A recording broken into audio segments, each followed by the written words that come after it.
దురదృష్టకరం.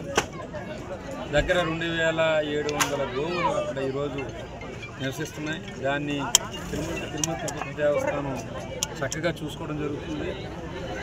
ఏవైతే గోవులు ఉన్నాయో ఏజ్ అయిపోయిన తర్వాత కొన్ని చనిపోవడం జరుగుతుంది. యావరేజ్గా మంత్కి 20 నుంచి 30 చనిపోవడం జరగడం అనేది. ఎందుకంటే గోవుల్ని అందరూ కూడా బాగా ఏజ్ అయిన తర్వాత అక్కడికి వెళ్ళి విడిచిపెట్టడం లేకపోతే వాటికి ఇవ్వడం ఇవన్నీ జరుగుతున్నాయి.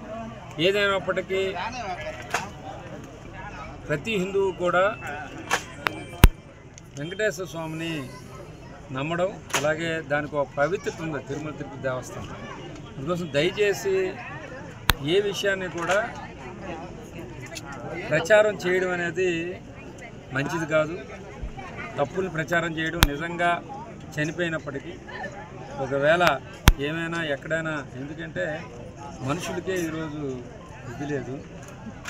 అలాంటిది ఎంత రక్షిస్తున్నా ఈ వేసవికాలం అయితేనేమి లేకపోతే కొన్ని ఇబ్బందులు ఉండొచ్చు.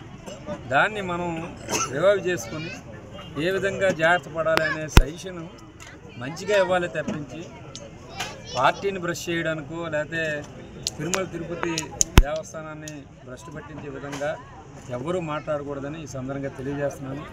ముఖ్యంగా